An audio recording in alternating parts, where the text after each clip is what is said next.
Hello, everybody. Gang. What's poppin', yo? What the fuck? Who is this? What the hell?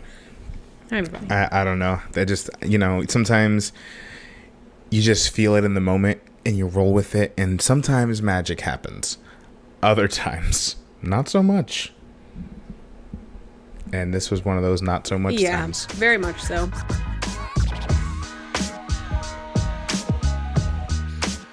Welcome to the stream, everybody. It's been a minute. Yeah. And we've been talking about doing this specific stream for a long time. And I figured we're just a few days away from the Disney Plus premiere of She-Hulk. Mm-hmm. That I thought it would be fun to get on here and maybe do this ranking that we said we were going to do a while ago. Yeah, I feel like it's something that we've needed to do for some time. Right. But then every time, if you procrastinate even a little bit, then you're stumbling halfway into another Disney Plus show. So you have to wait it out. You ain't wrong. You see on the screen, folks, we've got 6 slots as opposed to 7. And that is because we talked about it and decided we, for the purposes of this stream, are not going to include the series What If. Yeah, it just felt out of place with the other ones. Right. And I didn't know how to best include it. So I didn't. I feel like it'd be unfair to rank it with any of these because they're so drastically different. Right. Like it's a completely different form of medium. Like it's not, it's animation, it's different style of storytelling. I just think there are too many factors. And there's no tea, no shade, no lemonade to What If, but I agree. I think it feels a little weird to just include it. Yeah. So I think for that purpose, it has been left off. And because She-Hulk hasn't premiered yet, obviously we have nothing to go off of, so we're not including it. We'll adjust as needed. But yeah, this is going to be a living ranking because we're getting more and more and more. As John said at the beginning of the year, we're eating good, so we need to keep up with it as it progresses.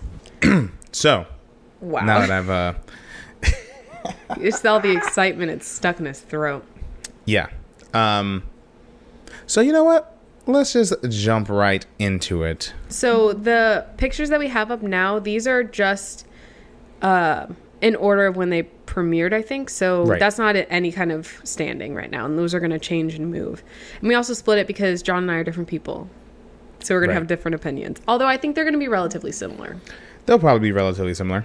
We'll talk more about it as it goes on, but like half of these were like very much affected by COVID and the other half were not, and that's clear. Right. But stick around to see if that plays into our rankings.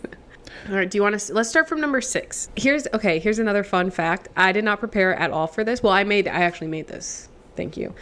But I purposefully didn't think about how I'd rank any of these. Neither did I. I might have to deliberate. I think I have a clear bottom. I mean, we can talk about it. We don't necessarily have to do it the way I was going to say. And let's just say that we're not beholden to what we put down. If we make valid arguments, maybe you remind me of a time that was great in that show. I'll be like, oh, well, that does change my ranking. We can work with it. We're flexible. But we're also interested to see what you guys are ranking on your side. So as we go along, feel free to... Ooh, you can see that they're not listed on the sides there. We are not going to be including the former Defender series, such as like Daredevil, Luke Cage, Jessica Jones, things like that. Yeah. There isn't much to rank yet. That's why we're doing it when there's still only 6, because it's going to be a lot harder the more that they add to it. Right. But yeah, the Netflix shows aren't included in this, but if they were, just to let you know, Iron Fist would be dead last on any ranking. So. Right. And we'll be talking a lot about like why something is going in a particular place. Discussing our choices. Okay, so let's do our last ranking, our number 6 ranking, and we'll type it at the same time. Okay, we'll try our best. Okay, ready?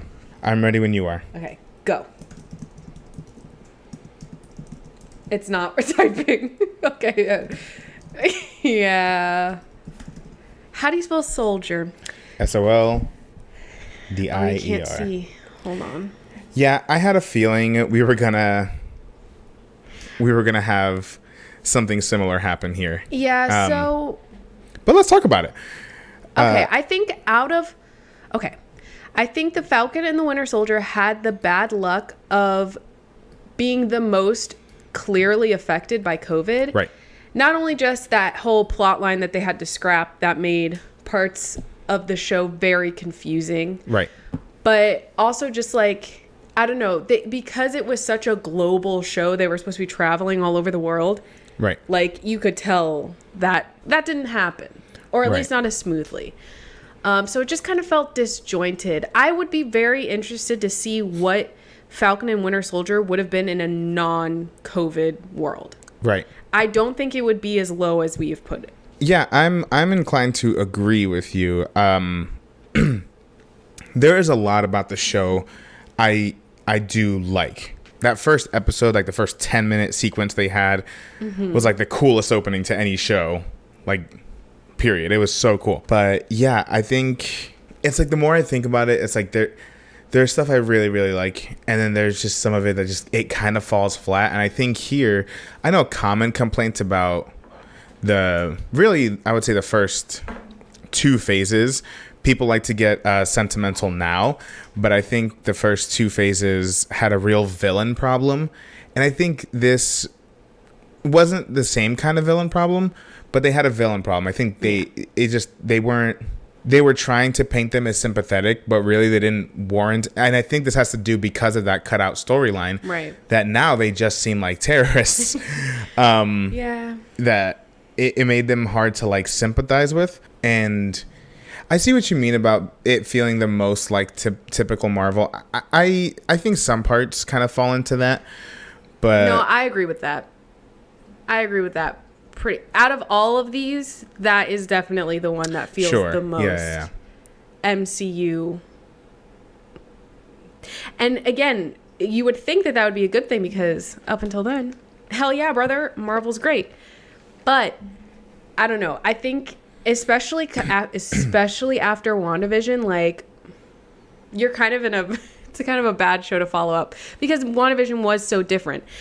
Right. Whether you like it or not, at least it had those unique characteristics, especially for the first like 4 episodes. So this felt just like a return. It just felt boring. I think that's my biggest issue with it. It was kind of boring, which is like, oh, I love Bucky Barnes. Bucky Barnes is one of my favorite characters in all of the MCU. So like, yeah, I feel so bad, but I love the stuff with him and Sam in the show. Yeah. And I love seeing that dynamic was great. I love seeing Bucky's time in a little bit more of Bucky's time in Wakanda and how that like really affected.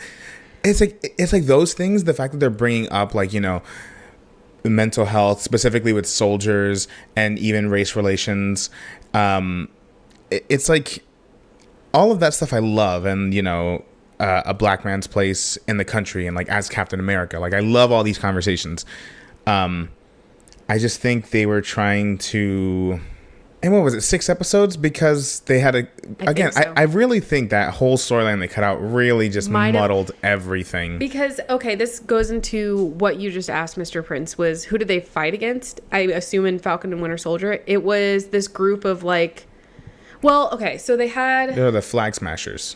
The Flag Smashers, this is like this group, and I guess they're kind of like activists, but not good activism. Like, they're like an extremist group. An extremist group, yeah.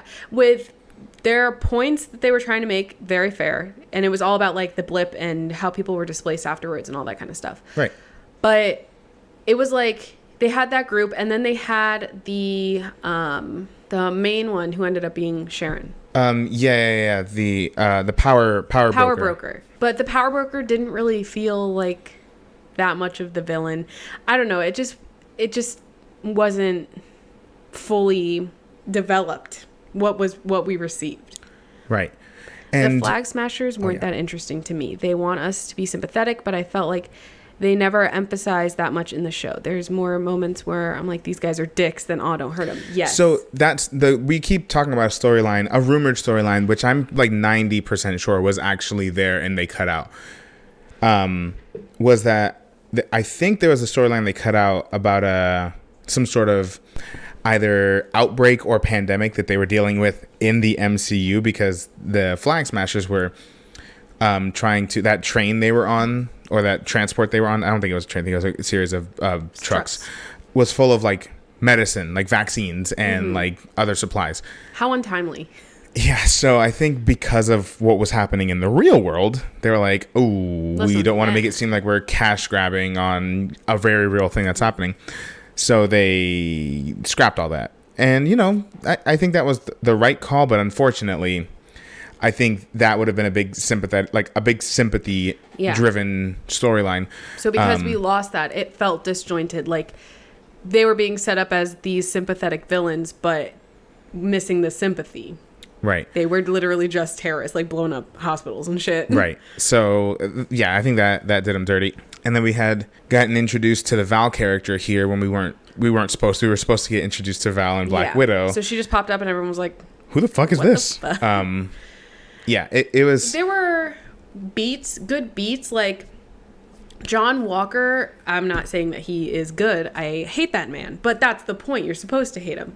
His introduction, Val being there, I know that's going to be important in the future. So, like, that was a beat that they hit. There were beats that were hit throughout the series. It was everything in between that was like, right. I am bored. All I'm hearing is that P-Valley got more balls than to mention.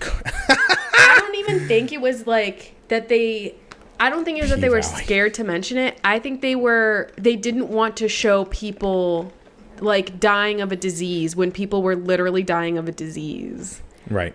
And for it to just be an accident, like it probably wasn't. To handle a COVID storyline has to be very specific and sympathetic. And if you're doing something that's just accidentally the same thing, it's not going to feel right. So I would probably wouldn't have liked if they kept it in, but at the same time, I would have had a more complete series. Right. But also, this is the one where they were shut down in a different country. Right. It was like this Shang-Chi. Yeah. They were abroad and they all had to leave. They just left. Right. Well, some of them. I think some people did stay behind. Or at least I know for Shang-Chi, the director stayed in Australia or whatever. Right. But yeah, so that's crazy time. It's no fault of its own that it's down there. It's just, you know, when we do have to take it for what it is, though. Yeah. And the product we got, it just felt a little disjointed.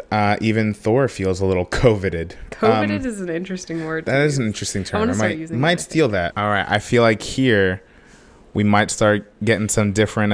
Here's where it's gonna get weird. Like I don't even know myself. Nah, I'm gonna preface this, and I'm gonna sound basic. Whatever. I mean, clearly I'm a fan. I have enjoyed even Falcon and the Winter Soldier. I've enjoyed all of these shows. So none of this is meant to say that I dislike something. Yeah. But I have a feeling we're about to get into it.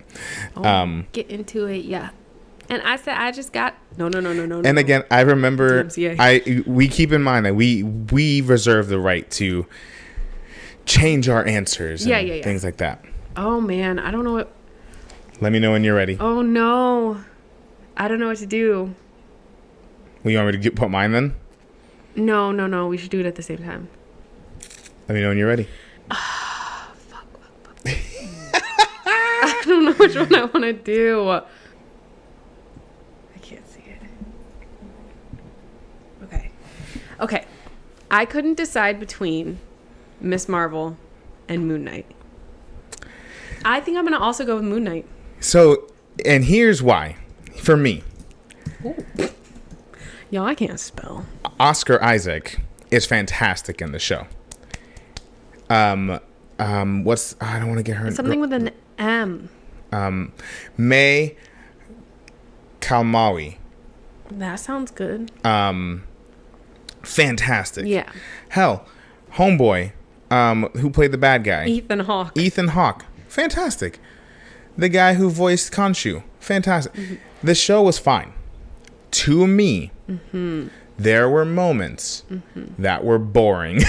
I think there that's were fair. moments and and the thing is, another one of those 6-episode arcs. So like, we don't have a lot of time here. Right. Why am I bored? And I don't need it to be like action the whole time, but the stakes have got to be a little bit higher, especially with 6 episodes. Granted, you have more time than a movie, but like, you still have to like, It's not WandaVision where we can take 10 episodes or 9 episodes, and whatever. We gotta like pick up the pace just a little bit. So I think moments of Moon Knight really were dragging along. And granted, by the time we get to like episodes 4 and 5, some of the best stuff that has come out of Marvel is in those 2 episodes. Yeah. But it was just a lot of like, we're almost there. And I thought the finale was fine. That felt a little more like quote unquote typical Marvel. 6 episodes. We don't tell the full story. Just fill Disney Plus schedule. You could argue that happens with every television show though, especially one that's meant to be multiple seasons, because they're not going to finish in one what they can drag out in 3. Right. But knowing that this was allegedly pitched to us as a limited series, right, and then watching it, it feels to me like it was very clearly never meant to be a limited series. Right. So why did they say I think Marvel told the directors and the writers and Oscar Isaac, like, this is probably a limited series, but let's see what happens. And so they're like, well, we're just going to make it as though we're getting the second season and then go from there. I just think it's such a unique type of character to have someone with DID as a superhero. I just feel like there's a lot you could do with that, and I think they did do a lot with it. I just would want to see more, and the fact that they kind of reserved Jake to the very end, I think maybe season 2 will feel more what I was anticipating, right? Because we got like the origin, not even, well, yeah, out of the way, and it'll feel more like a story's being told. Yeah. It's just a lot of it. It got a little, not boring. It just got a little slow in some parts. Yeah. That it was hard to keep my attention. Yeah. And there are some episodes that were just so fucking dark that I couldn't see anything. Yeah, that's also fair. I keep thinking in my head that like everyone uses it as like, ooh, Marvel's CGI is so shitty bad, and it was that one scene where he's like transforming into Moon Knight, and it does look shitty bad. I'll give you that. It does look bad. Right. That always pops into my head when I think about Moon Knight now. In the moment, didn't notice it. And that's not the VFX artist's fault. That's just the fact that they don't get no time. Yeah, apparently they're treated quite poorly. I mean, is anyone... Love the content, Marvel. Pay your people what they're worth. Give them the time they need. Okay, Taekwon said, not even going to lie, Moon Knight and Ms. Marvel are interchangeable to me. Interesting. I feel the same way as far as this ranking. So this I might change it. I don't know, because I kind of liked Ms. Marvel. Anyway, very different feeling shows, very different vibes. I will say, if you're someone who's not watched Moon Knight, it is worth a watch. It is very good, and you really don't need to be connected to anything else in the MCU to jump right into Moon Knight. Yeah. So that's cool. Also, episodes 1, 4, and specifically episode 5. Episode 5 is really, that's like good. top tier stuff. There were so many moments. I mean, you have Oscar Isaac. Utilize Oscar Isaac to his fullest potential. Right. Some of the best parts of that show were just him breaking down. Basically. Not even Moon Knighting. Just Oscar Isaac acting. Because he's acting. He's acting for all those little Marvel. Oscar Isaac acting. Yeah, he's fantastic in the series. Yeah, even if you don't like the rest of it, you got to admit, Mr. Isaac. Right. Yeah, he's acted. All right, that's enough. I like that man. Mooning over Oscar Isaac. Oh no. I think well, this next one's obvious for me. So. Speaking of CGI. I'm not sure about the way my buff green mommy She-Hulk looks. Okay, if you're already calling her your buff green mommy, you're sold. You're fine. You're gonna be just fine. But I will say, you have to admit, in these new teasers and trailers, she's looking good. A lot better. It's almost like give them more time. Give them more time. She'll look better. I think she's gonna be fine. I think kind of like Moon Knight, we're gonna get. We're going to get patches of bad CGI. Right. But if they're telling me a convincing story and I'm hee ha ha laughing, because you know who else can act? Tatiana Maslany. I always forget how to pronounce her last name. She can act. I've seen the receipts. I've seen Orphan Black. I know that bitch can act. So Loved her in Parks and Rec. She was in like two episodes.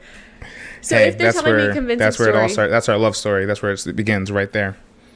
I'm joking. That sounds so if creepy. she's telling me a convincing story, I'm not going to notice. But I think overall it's going to look a lot better than people presumed from that very first tiny teaser trailer, which obviously it's going to be bad. And talk about something that's really straying away from typical Marvel and is going for like a Fleabag style sitcom. Yeah. I just don't hope it doesn't feel too derivative.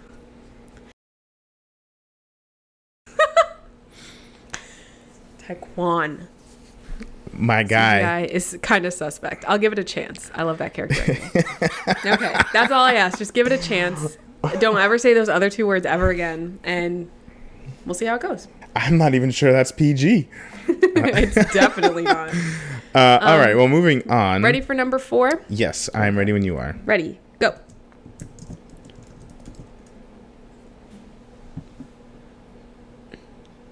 Oh, interesting. We're a little Contention. Here's the thing. I went into Hawkeye thinking I was gonna hate Hawkeye because I am very much not some would argue I'm an anti Jeremy Renner stan. I don't like that. I don't even know what you'd call that. Anti. Stanti. Stanti. Stanti. I'm a stanti of Jeremy Renner. I think he's slimy. But, man, Hawkeye was way better than I thought it was going to be. And it was Christmassy. Yes. So maybe they kind of got me on that one. See, maybe I don't know. See, I think about it a little bit and it's like, man. Miss Marvel was very fun. Mm-hmm. I liked the stylization of it. And because of its stylization, I think that a lot of the choices that they made with Kamala's character, like her powers and stuff, worked in Miss Marvel. I just don't know what that's going to look like with Captain Marvel and Photon's powers. Right. See, admittedly, I fucking love the Hawkeye series. Loved it. Love the Christmas. Love that that Hawkeye is the series that really started to fold back in some of the Netflix stuff. Because I don't think we're gonna get. I think the way going forward, they're not gonna spend any time on this because they don't need to. But I think the Daredevils, like the Defenders that we see pop up into the MCU, they're gonna pick and choose what worked from the Marvel series and have that like. That also happened in our universe. Mm-hmm. Iron Fist, who is that? I've never heard of him. Never heard of her.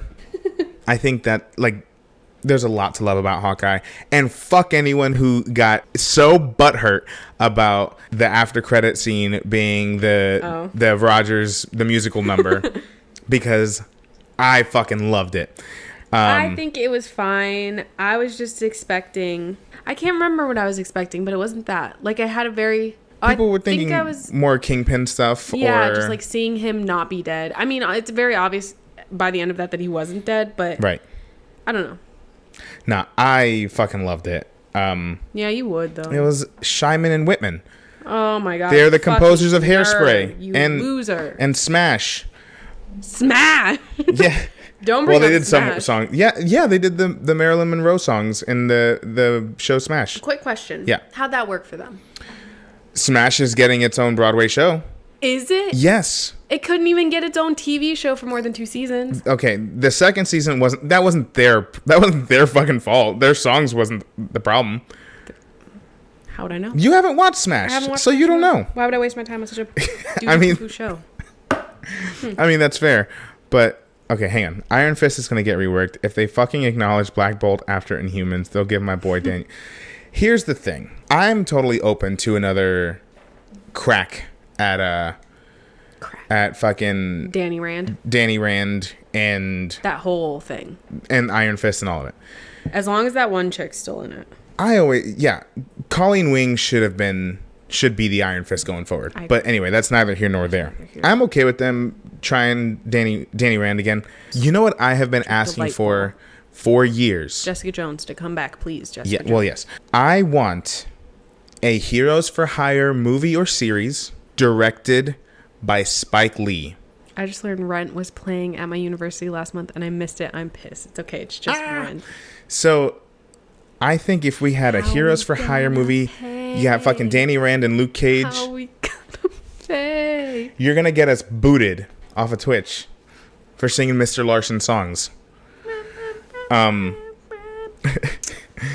Yeah, I think Spike Lee would be an excellent choice to tell a story set in Harlem, in New York. I don't know if I've ever seen a Spike Lee joint. You ever seen Do the Right Thing? No. Would I like his films if I don't like watching black people struggle? Yeah, that's what I thought. I don't know. Yeah, I don't know. That's what I thought. Although I would say those movies are more than that. But yeah. yes, I see what you're saying. But I'll cry. But anyway, you want to talk more about our rankings, or did you? Yes. So my reason. So I loved Hawkeye. I loved the Christmas vibes, all that jazz. But admittedly, going back to my original point, I am a fan of Miss Marvel as a character in general. Okay. So I think maybe I'm a little biased. Yeah.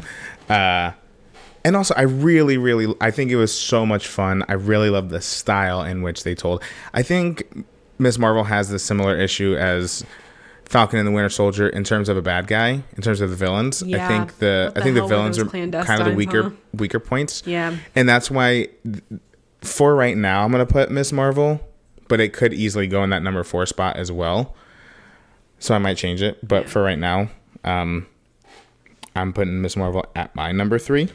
And I'm putting Hawkeye. All right. So now we're on the top 2. Yeah. Ooh.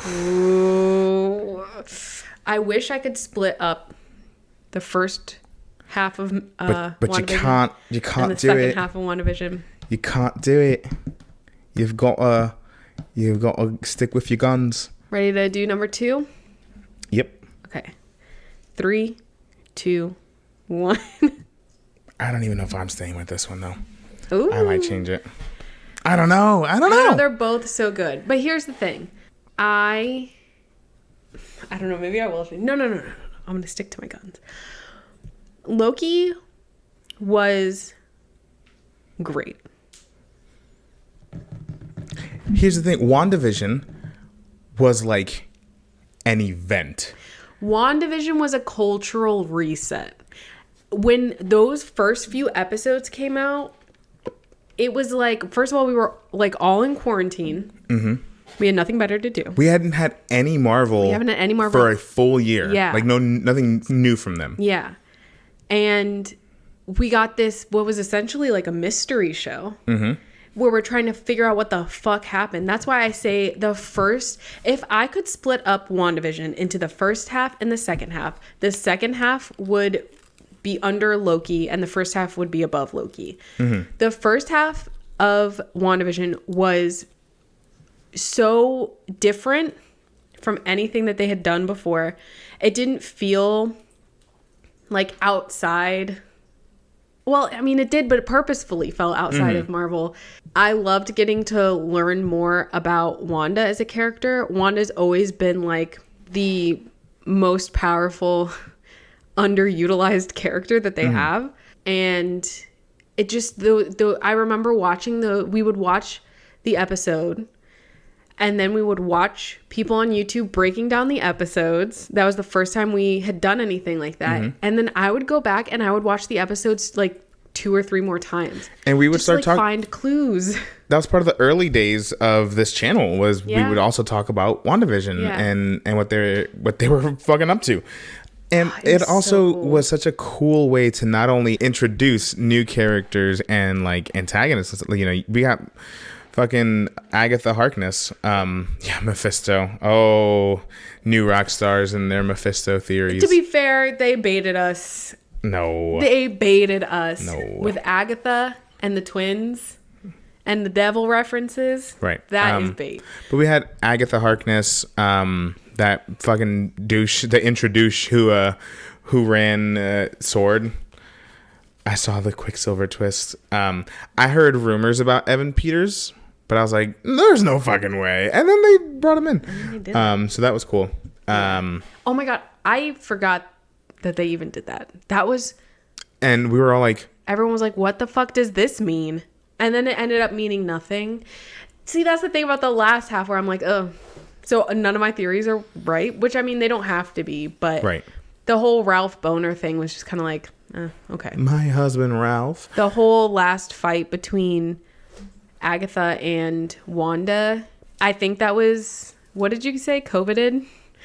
I think that there was supposed to be one more episode, right? I don't know.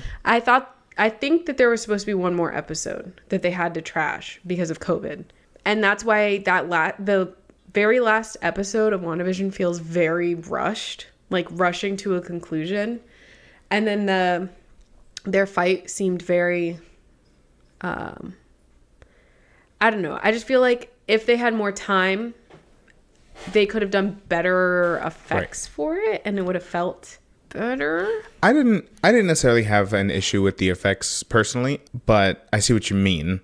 That again, those final fights, Marvel's really, really good about putting everything in between, like telling the story. And sometimes those final fights, and even the final fight in Iron Man, you know, when you're coming down to it, it's like it was Iron Man versus a bigger, badder Iron Man. Yeah. And things were just kind of blowing up, and it's like, oh, I have to resort to a last ditch effort to make this work. That's kind of what a lot of those Marvel-y things do. But something else I really, really loved about it, we were talking about introducing new villains, but also reusing and using them well, characters we've met before, like Darcy and Jimmy Woo.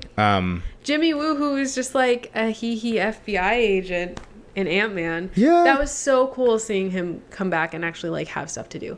It was cool seeing a grown-up Monica. That was the second time we had seen a character.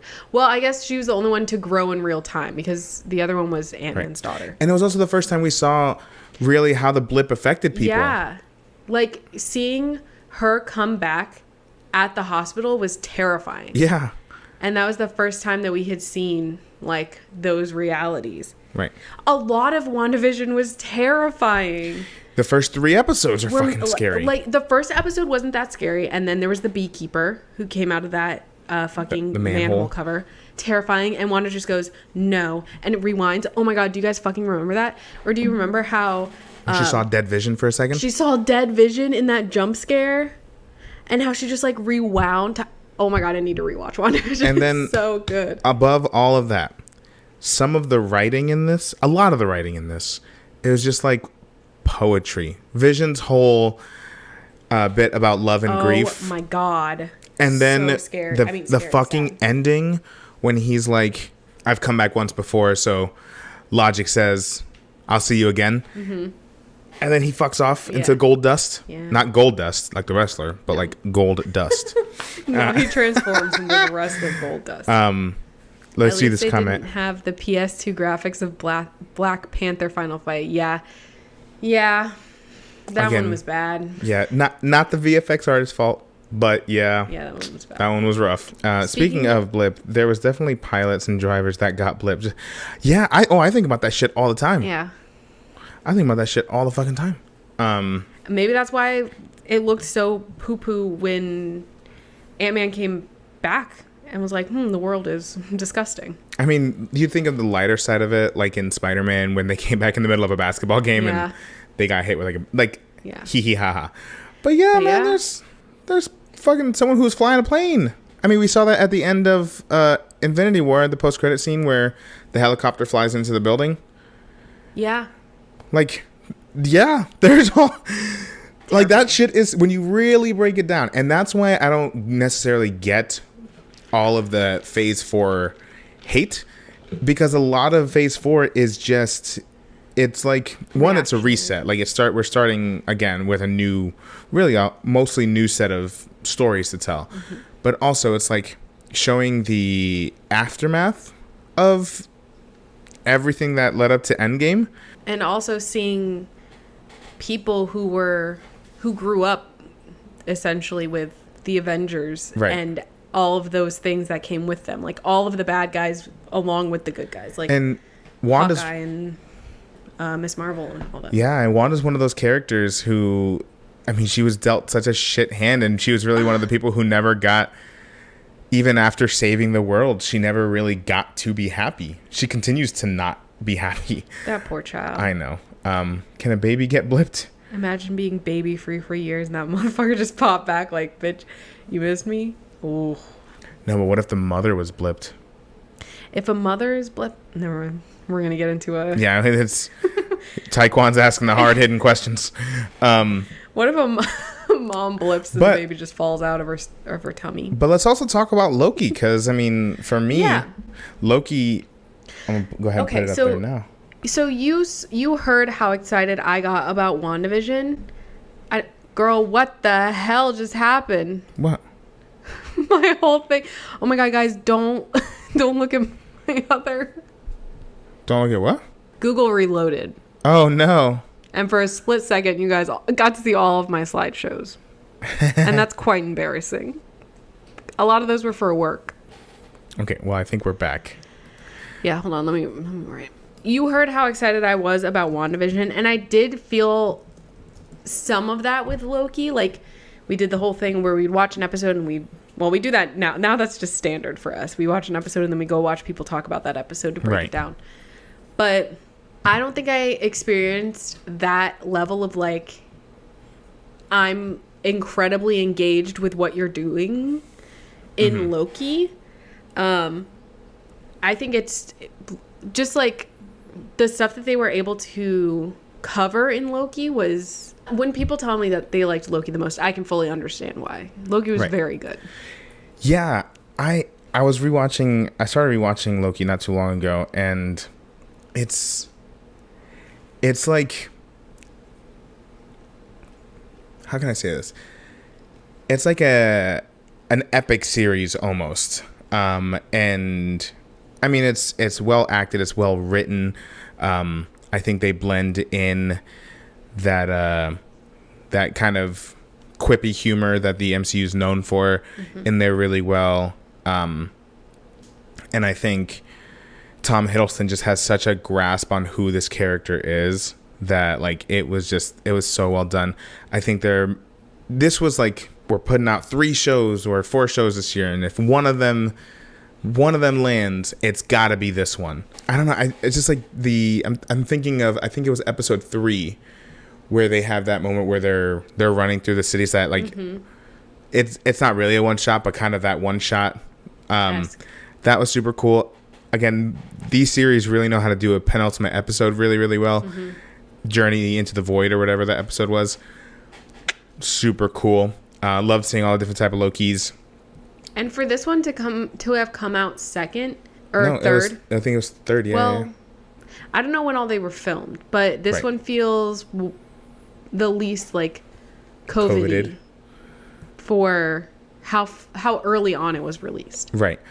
I don't know. It feels so grand, and it does feel very well put together and cohesive. And if, like, this was the only season of Loki I was gonna get, I was like, yeah. And like, Owen Wilson was fantastic in the show. Who's homegirl who played Sylvie? But Sylvie was awesome in the show. Loki, the best MCU character. I shall hear no objection. The suggestion box is closed on this one. I really like Loki as a character, and like John said, Tom Hiddleston has been Loki for so long that it's like second nature. Right. And I think he's also one of the ones, and I think this is why Loki was so successful. He genuinely loves playing Loki. Right. I don't know if there will ever be a time where I could be talking down my asshole. I don't know if there will ever be a time where he wouldn't like playing Loki. Right. If it continued the way that it has been, where Loki's like a really interesting, like, think about Loki when he he was just a little piss baby, just a little pissed little brother. And then he was like the main villain of the Avengers. And then once his death came in Infinity War, it was like one of the most crushing, one of the most sad deaths. Right. Because he's just so multifaceted and like so well written and a complex character. And that's why the show works so well, is because really they had the task of like, okay, well, the character's dead, but we're making this show. How can we like do this? And they had that scene in Endgame. But using that whole it was the first episode where he has to basically catch up with the rest of his life. Right. And not only that, that was 2012 Loki. Mm-hmm. All of this other character development that he did was wiped away, essentially. Right. So Tom Hiddleston had to go back into his 2012 mindset as Loki and play off of that and basically relearn humanity or humility, maybe is a better word. And it was something he works throughout the season, which again makes his like relationship with Sylvie, who is essentially himself. Loki watched the MCU. He really did.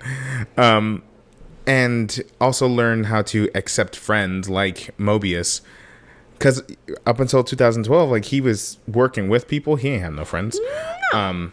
So yeah, I don't know. There's just storytelling-wise, I think Loki does all the stuff I like the most.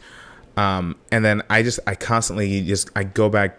If there's any episode recommendations, for me it's episode 5, and quite frankly episode 6 as well, because that's where we see He Who Remains, Jonathan Masters, right? Yeah, who we learn is the original Kang, the Kang variant. They gave Jonathan Masters such a difficult job. They gave him like what felt like an 8-page monologue, and was like, "You have to say all this.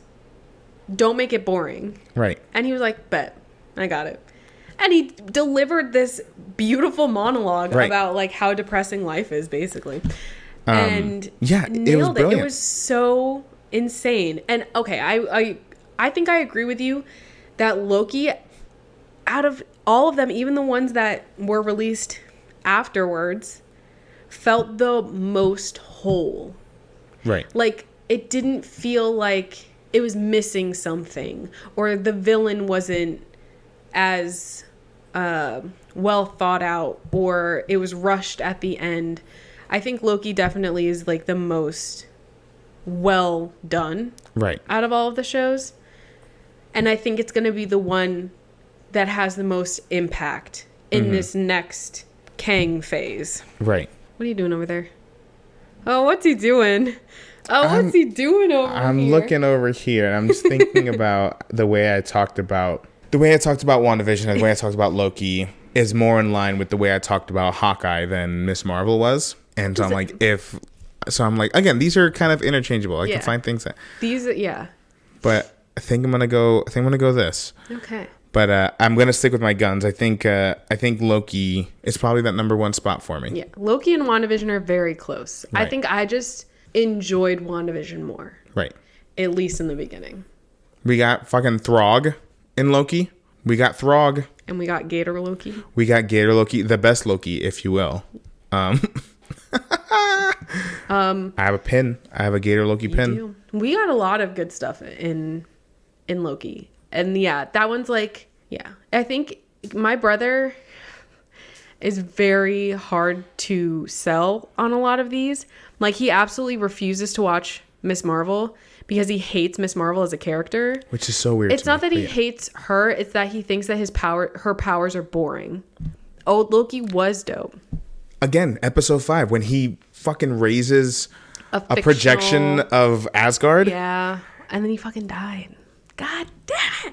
Remember, you know how, okay, this is going to be like an inside joke between John and I. Sorry. You know how I'm always like, your mother. Yeah. That's that guy. Because he was in Spice World. Yeah. He's great. That's fucking funny. Great. Oh, we should watch Spice World. Y'all ever watch that? How do you guys feel about the Spice Girls? We need to know. SWCU, a Spice World Cinematic Universe. As if we could ever get Posh Spice to do anything ever again. What if it was these Spice Girls, but they recast Posh Spice as like a Gen X fashionista? And it's just all these like 30, 40-year-old women And then this one, like, 17-year-old. Remember when Mel C was in Jesus Christ Superstar? I do. And she was pretty good. She was funny. It was... All right, let me stop. I want to get DMCA. Yeah. Oh, okay. Yeah. You're able to sing. But when I try to sing, bust out a little run. Anyway. But yeah, that's our MCU series ranking. Should we put the pictures in order? If you want. I don't know how to do that. You just drag them. Drag her. Drag her. Man, this is harder than I fucking thought. See, I don't want to fuck with it. Can I put this? Okay, well, I'm going to do mine, and then you're going to feel stupid. Man, fuck you. But yeah, I think that's a good... I think that's a good tier. I think I'm happy with this tier list. I am, like we mentioned before, we had talked a little bit about it. I'm excited for She-Hulk. Me too. Because I hope I like it. It could either be one of my favorite ones, or I'm gonna hate it. That's how it's gonna. That's because you have to be very precise with that kind of comedy. Right. And Fleabag fucking knocked it out of the park. Right. Fleabag's fantastic. I fucking love Fleabag. It's another one that breaks the third wall. Fourth wall? No, the third one. This one. Malcolm in the Middle, Ned's Classified School Survival Guide. Green All Mommy. Classics. Green Mommy, yeah. I'm also excited for Titania in the show. I'm excited for Matt Murdock to be there. Jamil. Yeah, and I knew you were... frog guy. You can be excited about the frog guy. That's fine too. No, I'm also pretty excited about Titania. Just to see her hair and makeup and outfits. Apparently, I saw on Twitter or Instagram, Jamil did her own makeup. Yeah. That's crazy. Good for her. Good for her. Good for her. But yeah, I think that's our ranking. So for John, starting from the bottom, we have Falcon and Winter Soldier, then Moon Knight, followed by Miss Marvel, then Hawkeye, WandaVision at number 2, and at number 1, Loki. And for me, Kendra, I have, starting at the bottom, obviously, Falcon and the Winter Soldier. Number 5, Moon Knight. Number 4, Miss Marvel. Number 3, Hawkeye. Number 2, Loki. And number 1, WandaVision. So we very much look forward. I'm not even going to pay attention to that comment until after we're done closing this part out. We'll close this part out and then we'll talk about that. Thank y'all for tuning in. Put your ranking down in the comments below. If you're not already, please follow us on all of the various socials. We are on Instagram, Twitter, TikTok, right here on Twitch, and of course, YouTube. You can also listen to us on Spotify, Google Podcasts. If you like to watch beautiful young women drunkenly read mobile games, you can go on YouTube and see the finale I did for My Alien Lover. I got some little drinkies, and then I did that. And basically all that resulted out of me doing drinkies was rambling. I would just fucking ramble. That recording was almost 2 hours long, and I whittled it down to a 20-minute video because I was talking about nothing. Anyway. It was fun. Thank you so much for watching. If you like this video, please like, comment, and subscribe. Also, feel free to follow us on Instagram, Twitter, TikTok, and Twitch. All right, see you next time.